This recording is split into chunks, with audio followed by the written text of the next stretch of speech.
दुनिया का सबसे बड़ा और सबसे कीमती महल न ब्रिटिश खानदान का बकिंगम पैलेस है, न सऊदी किंग का महल और न ही कतर के अमीर का महल, बल्कि वो मौजूद है एशिया की एक छोटी सी कंट्री ब्रुनाई में।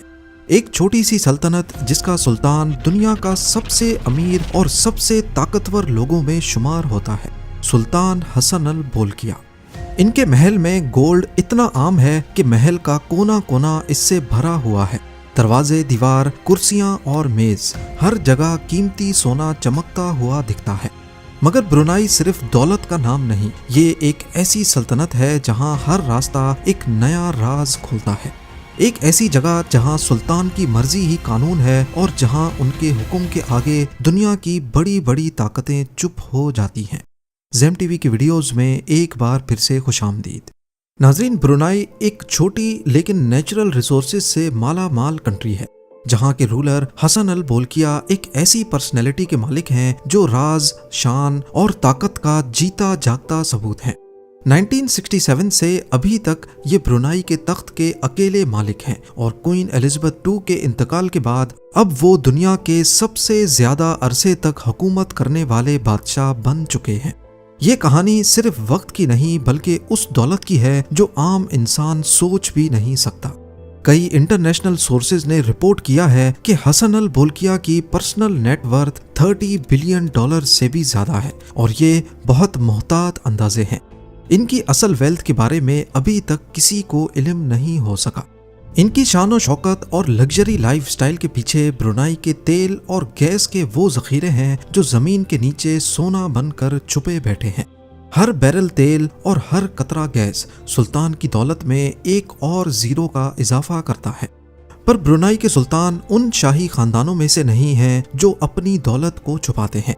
इनके पास है दुनिया की सबसे बड़ी प्राइवेट कार कलेक्शन, जिसमें हैरत अंगेज तौर पर 7000 गाड़ियां मौजूद हैं। ये कोई आम कलेक्शन नहीं बल्कि इसमें है 600 रोल्स रॉयस, 450 फरारीज और 3880 बेंटले। और इस कलेक्शन का सबसे नया पीस है एक 24 carat gold plated Rolls Royce silver, जिसे Guinness book of world record ने दुनिया की सबसे महंगी गाड़ी के तौर पर दर्ज किया है। एक ऐसी गाड़ी जो ना सिर्फ चमकती है बल्कि सुल्तान के इस महंगे शौक की एक झलक भी दिखाती है। सुल्तान की इस कार कलेक्शन की कीमत अंदाजन $5 अरब के करीब मानी जाती है। जमीनी सवारियों से हटकर आसमान का रुख किया जाए तो उनकी प्राइवेट जेट फ्लीट भी किसी से कम नहीं।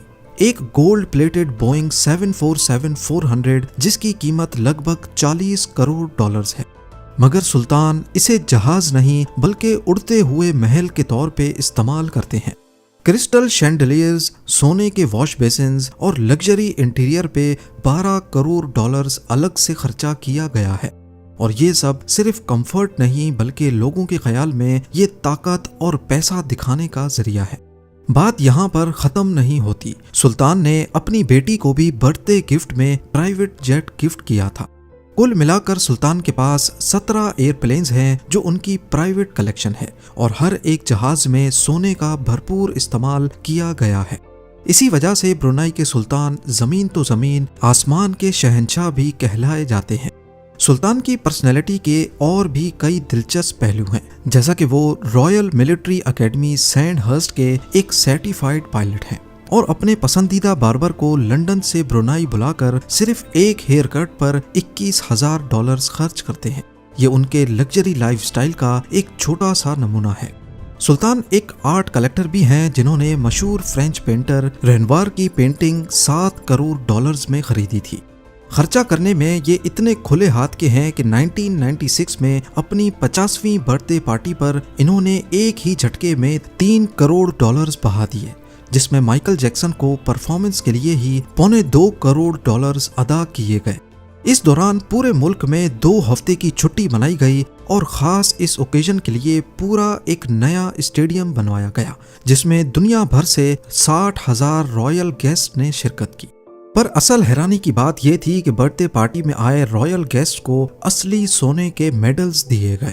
महल की बात की जाए तो ये फिलिपिनो आर्किटेक्ट लियांड्रो लॉक्सिन्स ने डिजाइन किया, जबकि इंटीरियर डिजाइन ख्वान च्यू से डिजाइन करवाया गया, जिन्होंने मशहूर जमाना बुर्जुल अरब को भी डिजाइन किया था। 1984 में इस महल की कंस्ट्रक्शन पर $1.5 अरब का खर्चा आया, ठीक उतना ही जितना खर्चा बुर्ज खलीफा की कंस्ट्रक्शन में आया था। ये महल, जिसे नूरुल ईमान कहते हैं, पेरिस के वर्साइल पैलेस से भी 3 गुना बड़ा है। इसमें हैरत अंगेज तौर पर 1788 कमरे, 257 बाथरूम्स, 5000 मेहमानों के लिए बैंक्वेट हॉल, एक मस्जिद, 110 गाड़ियों के लिए गैराज, 200 पोलो पोनीज के लिए एयर कंडीशनड स्टेबल और 5 स्विमिंग पूल्स मौजूद हैं। और सबसे खास बात, इसका डोम 22 कैरेट गोल्ड से बना हुआ है। महल का हर कोना शान शौकत की दास्तान सुनाता है। सोने और मार्बल के फर्श, दरवाजे और दीवारों पर नक्श निगारी। इस महल में टोटल 550 से भी ज्यादा गोल्ड शैंडलियर्स और 18 एलिवेटर्स मौजूद हैं। कहा जाता है कि सुल्तान का महल महल नहीं बल्कि एक पूरा छोटा शहर है। ये महल, जिसे इस्ताना नूरुल ईमान कहा जाता है, इसमें टोटल 17 फ्लोर्स हैं और इसका total floor area 21 lakh square feet पर फैला हुआ है। अब यहाँ आपके जहन में सवाल आ रहा होगा कि इतने बड़े महल में सुल्तान और उनकी फैमिली एक जगह से दूसरी जगह कैसे जाती है। इस काम के लिए महल में इलेक्ट्रिक गोल्फ कार्ट्स का इस्तेमाल होता है। ये महल सिर्फ सुल्तान का घर नहीं बल्कि ये प्राइम मिनिस्टर ऑफिस और ब्रुनाई की गवर्नमेंट का हेड क्वार्टर भी है। यहाँ से मुल्क के तमाम बड़े फैसले किए जाते हैं। सुल्तान हसन अल बोल्किया सिर्फ अमीर तरीन बादशाह ही नहीं, वो खुद प्राइम मिनिस्टर भी हैं, फाइनेंस मिनिस्टर भी और होम मिनिस्टर भी। 2004 की कॉन्स्टिट्यूशनल अमेंडमेंट्स ने उनके इख्तियारात को मजीद मजबूत बना दिया था। उन्हें कानून से बालातर पोजीशन दी गई है, चाहे वो उनकी सरकारी हैसियत हो या पर्सनल। अब यहाँ आपको ये सब देखकर लग रहा होगा कि ब्रुनाई एक लिबरल कंट्री होगी, पर ऐसा नहीं है। उनकी हुकूमत का सबसे अहम पहलू शरिया कानून का नाफिज करना है। 2019 में सुल्तान ने इस्लामी कानून को मुकम्मल तौर पर नाफिज किया। इस कानून के तहत एडल्ट्री और होमोसेक्सुअलिटी करने वाले को पत्थर मार मार कर मौत देने की सजा दी जाती है, जबकि चोरी करने पर हाथ काटने जैसी सजाएं भी हैं। ये इकदाम दुनिया भर में सख्त तनकीद का निशाना बना, जिसके नतीजे में लंदन और पेरिस में सुल्तान के लग्जरी होटल्स के बाहर प्रोटेस्ट भी रिकॉर्ड किए गए। ब्रुनाई में अल्कोहल और पोर्क पर तो सख्त पाबंदी है ही, पर यहाँ तंबाकू नोशी करना भी इल्लीगल है।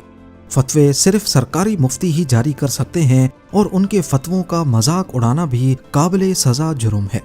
यहाँ जुमे की नमाज में तमाम मर्दों को शामिल होना लाजमी है और तमाम औरतों पर फर्ज है कि वो अपने कपड़े ऐसे पहने कि जिस्म पूरा ढका हुआ हो। इन तमाम सख्तियों के बावजूद ब्रुनाई में कुछ चीज़ें बिल्कुल मुफ्त हैं, जैसा कि एजुकेशन और मेडिकल। यहाँ किसी किस्म का इनकम टैक्स भी नहीं है। यही वजह है कि यहाँ के बहुत से सिटीजन्स अपने सुल्तान से मोहब्बत करते हैं और उन्हें अवाम का सुल्तान कहते हैं। उनका मानना है कि शरिया कानून ने मुल्क को पुरअमन रखा हुआ है और क्राइम की परसेंटेज कम की है। मगर वहीं बहुत से लोगों को ये मुल्क बहुत बोरिंग लगता है और वो थोड़ी आज़ादी के लिए मलेशिया के शहर मिरी की तरफ निकल जाते हैं, जहाँ अल्कोहल और आज़ाद माहौल मिलता है। सुल्तान हसन अल बोल्किया की पर्सनैलिटी कई कंट्रोवर्सीज का शिकार भी रही है। उन पर इल्ज़ाम लगा था कि वो अपने भाई जाफरी के साथ प्राइवेट पार्टीज में शामिल होते रहे हैं। 1997 में मिस यूएसए शनून मार्केटिक ने सुल्तान और उनके भाई पर केस किया था, ये दावा करते हुए कि उन्हें होस्टेज बनाया गया और गलत काम करने पर मजबूर किया गया। लेकिन यूएस कोर्ट ने सोवरेन इम्यूनिटी की वजह से सुल्तान के खिलाफ कोई फैसला नहीं दिया, जिससे ये जाहिर होता है कि वो पैसे के साथ साथ भरपूर ताकतवर शख्स भी हैं। इसके अलावा 1990s में एक और स्कैंडल हुआ था, जिसे अमेंडियो क्राइसिस कहा जाता है। ब्रुनाई के सुल्तान के छोटे भाई प्रिंस जाफरी बोल्किया पर इल्ज़ाम लगा कि उन्होंने अरबों डॉलर्स की शाही दौलत का गलत इस्तेमाल किया था। उन्होंने लग्जरी यॉट्स, प्राइवेट जेट्स और हज़ारों कीमती गाड़ियों पर पानी की तरह पैसा बहा दिया। इसकी वजह से ब्रुनाई की रेपुटेशन को अच्छा खासा झटका लगा और ब्रुनाई की रॉयल फैमिली में भी टेंशन्स पैदा हुई। आखिरकार सुल्तान ने अपने भाई से कंट्रोल छीन लिया और उन्हें मुल्क बदर कर दिया। ब्रुनाई एक ऐसी सल्तनत है जहां का एक हिस्सा लग्जरी की दास्तान बयान करता है तो दूसरी तरफ सख्त इस्लामी कानून अप्लाई होता है।